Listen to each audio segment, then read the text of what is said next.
Hello everyone, welcome to YouTube channel of APA online classes. मेरा नाम Yuvraj Singh and आज मैं आपके साथ एक बहुत इंपॉर्टेंट टॉपिक डिस्कस करने वाला हूँ जिसका नाम है composition scheme which is optional under section 10 of CGST act 2017। Okay, let's start. ज़्यादा टाइम वेस्ट नहीं करते हैं और अपन टॉपिक स्टार्ट करते हैं। सो कौन एलिजिबल है कंपोजिशन स्कीम के लिए? सेक्शन 10 सेज कि टैक्सेबल पर्सन क्या है, एलिजिबल है कंपोजिशन स्कीम के लिए। मींस जो जीएसटी एक्ट में क्या है, टैक्सेबल है, वो क्या है, एलिजिबल है कंपोजिशन स्कीम में। बट क्या सभी टैक्सेबल पर्सन एलिजिबल हैं? तो नहीं। अगर आप मैन्युफैक्चरर हैं गुड्स के तो क्या है, आप एलिजिबल हैं। अगर आप ट्रेडिंग कर रहे हैं गुड्स की तो भी क्या है, आप एलिजिबल है कंपोजिशन स्कीम के लिए। Okay, next very important thing, अगर आप सर्विसेज प्रोवाइड कर रहे हैं, सर्विसेज वो भी कौन सी, पर्टिकुलरली रेस्टोरेंट सर्विसेज अगर आप प्रोवाइड कर रहे हैं तो आप क्या है, एलिजिबल है कंपोजिशन स्कीम के लिए। ओके, अगर हमने देखा कि टैक्सेबल पर्सन होना चाहिए, प्लस साथ ही साथ आप मैन्युफैक्चरर हो या तो आप ट्रेडर हो या तो आप सर्विसेज प्रोवाइड कर रहे हैं, वो भी पर्टिकुलरली कौन सी, रेस्टोरेंट सर्विसेज प्रोवाइड कर रहे हो, तो ही आप कंपोजिशन स्कीम अवेल कर सकते हैं। अब यहाँ पर हमने एक ही सर्विस बोली, कौन सी, रेस्टोरेंट सर्विस। मतलब अगर आप कोई और सर्विसेज प्रोवाइड कर रहे हैं तो आप एलिजिबल नहीं है। सिर्फ सर्विसेज की कैटेगरी में सिर्फ रेस्टोरेंट सर्विसेज को ही ये ऑप्शन है। ओके, अच्छा, अच्छी बात है। तो क्या हमारा कितना भी टर्नओवर हो हम कंपोजिशन स्कीम अवेल कर सकते हैं? नहीं। गवर्नमेंट ने बोला जो बहुत बड़ा बिजनेस है जिनका, वो तो भाई नॉर्मल रेट से पे करो। लेकिन जिनका ठीक है, जिनका टर्नओवर, एग्रीगेट टर्नओवर, यहाँ एक्ट में वर्ड यूज किया है एग्रीगेट टर्नओवर। अगर आपका aggregate turnover preceding financial year, note कीजिएगा, इन प्रीसीडिंग फाइनेंशियल ईयर अगर आपका एग्रीगेट टर्नओवर 150 लाख्स या बिलो है 150 लाख्स के, तो ही आप क्या कर सकते हैं, कंपोजिशन स्कीम अवेल कर सकते हैं। ओके, बट यहाँ पर कुछ स्टेट्स के लिए ये थ्रेशहोल्ड लिमिट 75 लाख्स की है। तो देखते हैं कौन से स्टेट्स है। तो फर्स्ट तो Uttarakhand and other north eastern states, northern eastern states. तो नॉर्दर्न ईस्टर्न स्टेट्स में सभी लगभग 7 सिस्टर्स कवर हो गए एक्सेप्ट असम। अगर आप असम में है तो आपके लिए लिमिट 75 लाख्स की है। एंड अदर देन असम जितने भी नॉर्दर्न स्टेट्स हैं, जैसे कि अरुणाचल प्रदेश, मणिपुर, मेघालय, मिजोरम, नागालैंड, सिक्किम, त्रिपुरा, उन सभी स्टेट्स में लिमिट क्या है, 75 लैक्स की। तो एक बार वापस से रिपीट करते हैं, अगर आप टैक्सेबल हैं, और टैक्सेबल हैं साथ ही साथ आप मैन्युफैक्चरर भी हैं गुड्स के, ठीक है, तो आप एलिजिबल है कंपोजिशन स्कीम के लिए। अगर आप ट्रेडर ऑफ गुड्स हैं, ओके, प्लस टैक्सेबल है, तो आप एलिजिबल है कंपोजिशन स्कीम के लिए। अगर आप रेस्टोरेंट सर्विसेज प्रोवाइड कर रहे हैं प्लस आप टैक्सेबल हैं, तो आप कंपोजिशन स्कीम के लिए एलिजिबल हैं। ओके, अब next very important thing is कि कई बार क्या होता है कि सपोज एग्जांपल लेके बताता हूँ कि अगर आप बिजनेस कर रहे हैं ट्रेडिंग का एंड आप एसी का सेल आउट करते हैं, एसी सेल करते हैं, तो कई बार ऐसा होता होगा कि आप अपने कस्टमर को कुछ अदर सर्विसेज भी प्रोवाइड करते होंगे, जैसे इंस्टॉलेशन सर्विसेज। यहाँ पर आपका मेन एक्टिविटी है ट्रेडिंग, बट आप स्टिल वहाँ पर कुछ इंसिडेंटल सर्विसेज आप प्रोवाइड करते हैं which is related to your main activities. तो जैसे आपने इंस्टॉलेशन सर्विसेज प्रोवाइड की, अब किसी के माइंड में क्वेश्चन आना चाहिए कि सर्विसेज तो एलिजिबल है ही नहीं, अदर देन रेस्टोरेंट सर्विसेज है, तो आप यहाँ पर कंपोजिशन स्कीम के लिए एलिजिबल नहीं हो गए। बट ऐसा नहीं है।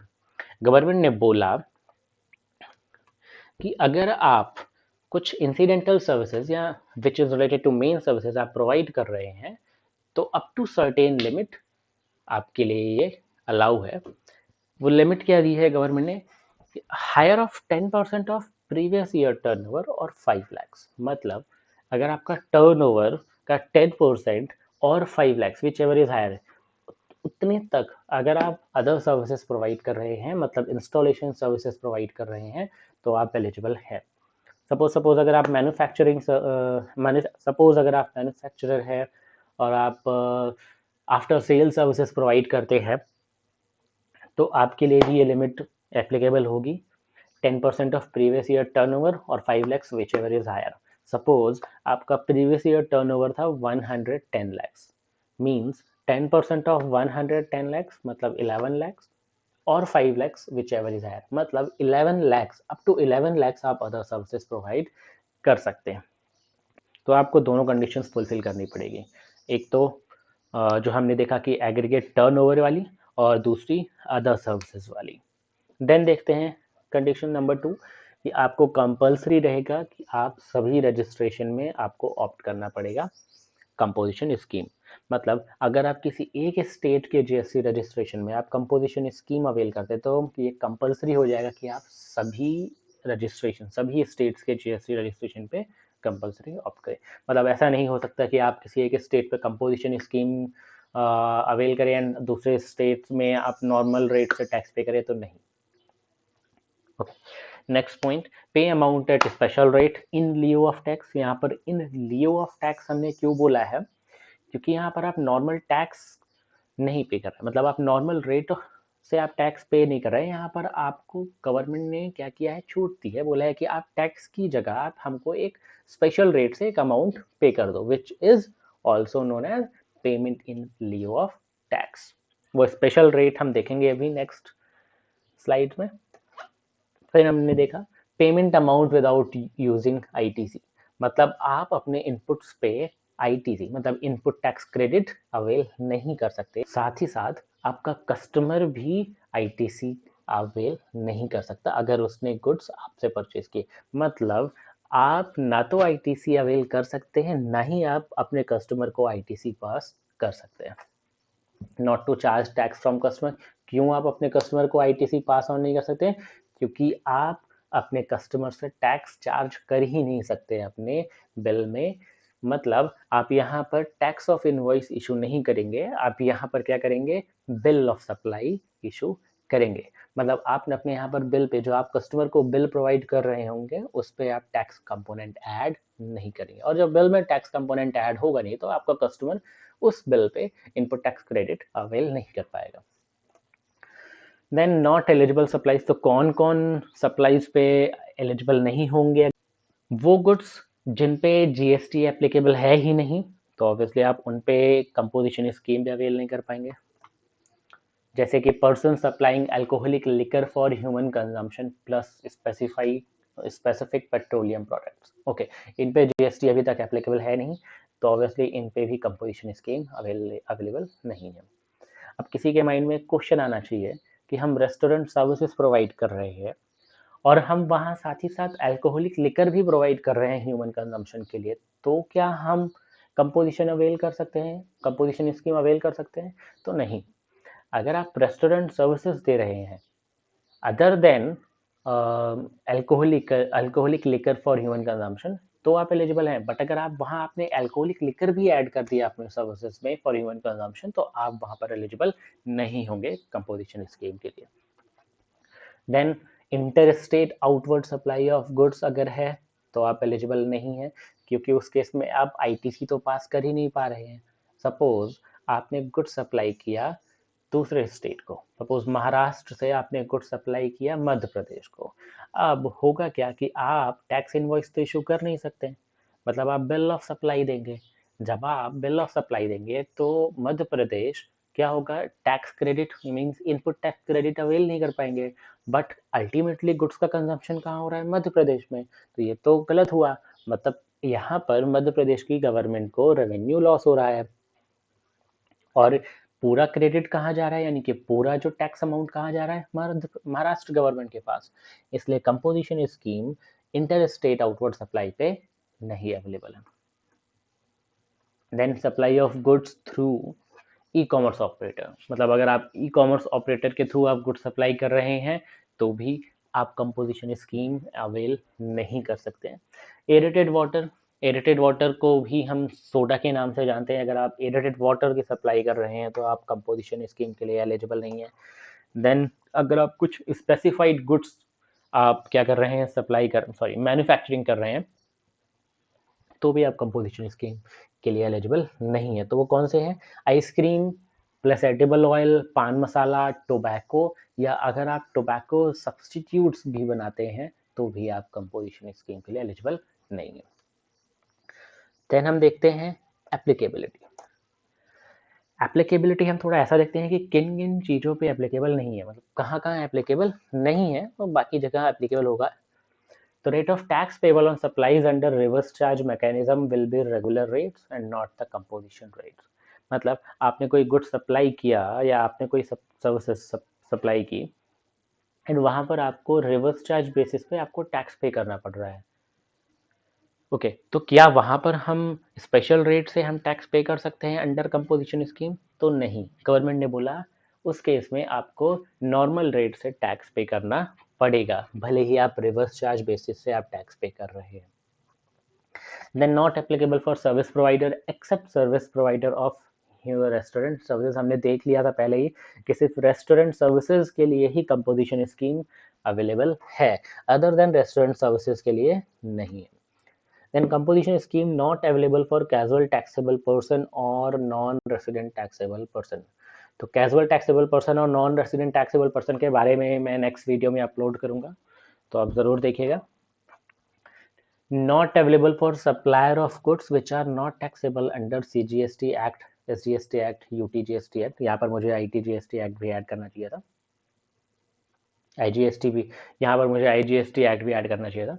तो अगर आप कोई ऐसे गुड सप्लाई कर रहे हैं जिन पे टैक्स एप्लीकेबल ही नहीं है, जिन पे GST एप्लीकेबल ही नहीं है, तो ऑब्वियसली उन पे कंपोजिशन स्कीम भी एप्लीकेबल नहीं होगा।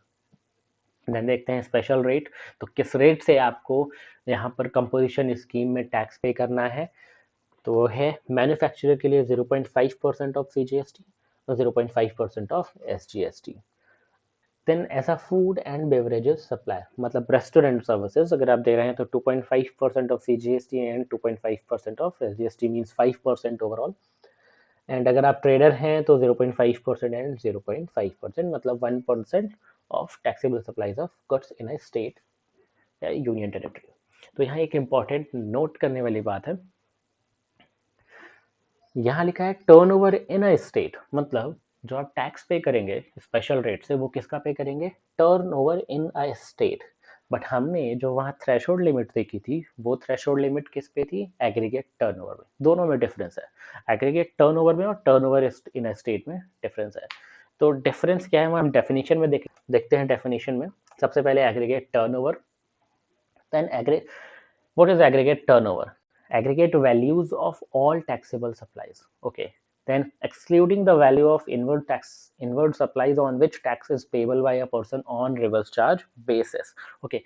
सारे supplies जो कि taxable हैं तो उनको add करना है, but exclude करना है वो supplies को जिस पे आपने reverse charge basis पे क्या tax पे किया है।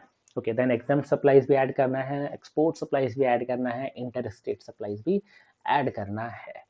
मतलब थ्रेशोल्ड लिमिट के लिए आपको एग्रीगेट टर्नओवर में ये सारे सप्लाईज क्या करने हैं? ऐड करने हैं of a person having same pan. मतलब अगर आपकी कंपनी का 2 से 3 से ज़्यादा स्टेट्स में क्या है GST रजिस्ट्रेशन है, तो सभी स्टेट्स का हम क्या करेंगे? सप्लाईज ऐड करेंगे एंड देन हम करेंगे क्या? कैलकुलेट करेंगे एग्रीगेट टर्नओवर।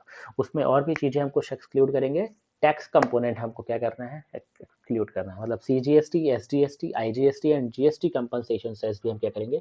एक्सक्लूड करेंगे। तो दो चीज़ें एक्सक्लूड करने वाली है, supplies on which tax has been paid on reverse charge basis and other thing is tax component। then देखते हैं turnover in a state। तो यहाँ पर लगभग अभी तक तो सेम है, aggregate values of all taxable supplies excluding the value of inward supplies on which tax is payable by a person on reverse charge basis, अभी तक तो ठीक है। Okay and exempt supplies made within a state or union territory। ऊपर हमने बात की थी एग्रीगेट सभी स्टेट्स में जहाँ जहाँ भी GST रजिस्ट्रेशन है, बट यहाँ पर विद इन अ स्टेट हम देख रहे हैं जो exempt supplies है। देन एक्सपोर्ट ऑफ गुड्स और सर्विसेज और बोथ, अगर आपने एक्सपोर्ट किया है तो ऐड करना है। देन आपको inter state supplies of goods और सर्विसेज और बोथ दोनों ऐड करना है। made from the state or union territory by the state taxable person excluding CGST, SGST, UTGST, IGST and GST compensation तो यहाँ पर हमको टैक्स कंपोनेंट भी क्या करना है, एक्सक्लूड करना है। तो हमको यहाँ पर समझ में आ गया है कि एग्रीगेट में हम सभी रजिस्ट्रेशन का एग्रीगेट करेंगे, भले ही वो डिफरेंट स्टेट्स में है, एंड टर्नओवर स्टेट में हम पर्टिकुलर स्टेट के रिलेटेड ऐड करेंगे। Then what if aggregate turnover during the year exceeds rupees 150 lakhs? अगर during the year 150 lakhs से टर्नओवर हमारा एक्सीड कर जाता है तो क्या होगा? तो up to 150 lakhs pay at a special rate of composition scheme and after that GST at normal rates will be applicable. मतलब 150 लाख के लिए स्टिल आप एलिजिबल रहेंगे। अब 150 लाख तक आप जो स्पेशल रेट हमने भी देखा था 2.5, 2.5, 0.5, 0.5 उस रेट से जो भी एप्लीकेबल है हम टैक्स पे करेंगे। बट अगर 150 लाख के ऊपर हमारा टर्नओवर जाता है तो हम क्या करेंगे, उस पर नॉर्मल रेट से हम टैक्स पे करेंगे, प्लस साथ ही साथ हम नेक्स्ट ईयर हम कंपोजिशन स्कीम के लिए एलिजिबल नहीं रहेंगे, क्योंकि हर बार हम क्या करेंगे, प्रीसीडिंग फाइनेंशियल ईयर का हम टर्नओवर देखते हैं, aggregate turnover. Then I have GST registration in 2 states. Can I opt composition scheme for only 1 state? नहीं, आपको कंपलसरी है। अगर आप 1 स्टेट में लेते हैं तो आपको अनदर स्टेट में कंपलसरी हो जाएगा कि आपको वहां भी कंपोजिशन स्कीम लेना पड़ेगा। Is it necessary to intimate every year that I am opting composition scheme? नहीं, अगर आपने एक बार कंपोजिशन स्कीम अवेल कर ली है तो आपको हर साल आपको इंटीमेट करना नहीं पड़ेगा।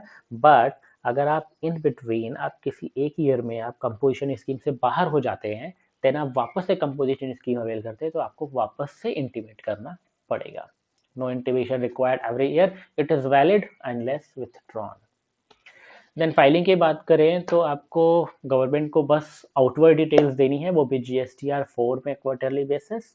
ओके, इनवर्ड डिटेल्स क्यों नहीं देनी, क्योंकि गवर्नमेंट को पता है, क्योंकि आप तो टैक्स क्रेडिट ले नहीं सकते, तो आपकी इनपुट डिटेल्स लेने का भी कोई मतलब नहीं। तो उन्होंने बोला आप तो बस आउटपुट डिटेल्स हमको प्रोवाइड कर दीजिए, हम उस पर देख लेंगे कि आपको कितना टैक्स पे करना है। देन अगर आप कंपोजिशन स्कीम से बाहर होना चाहते हैं, आपको नहीं पसंद आ रही स्कीम या जो भी रीजन है, तो आप फॉर्म फाइल कीजिए GST CMP 04।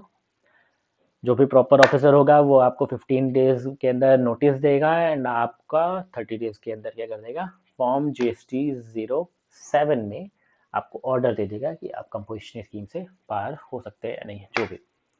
देन अगर आप किसी पर्टिकुलर डेट से कंपोजिशन स्कीम से बाहर होते हैं तो उस दिन आपके पास जो भी स्टॉक होगा, जो भी इनपुट स्टॉक होगा, यानी कि जितना भी आपके पास इनपुट होगा जिस पे आपने टैक्स पे किया है, तो आप उस पे ITC अवेल कर सकते हैं bye filing form GST CMP ITC 01।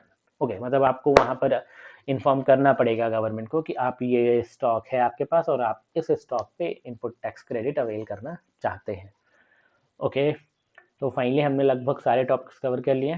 Thank you so much for watching this video. अगर आपने अभी तक हमारा चैनल सब्सक्राइब नहीं किया है तो प्लीज़ सब्सक्राइब कीजिए, लाइक कीजिए एंड शेयर कीजिए। नेक्स्ट वीडियो में हम और कोई अच्छा सा टॉपिक डिस्कस करेंगे। तब तक के लिए stay home, stay safe, bye bye.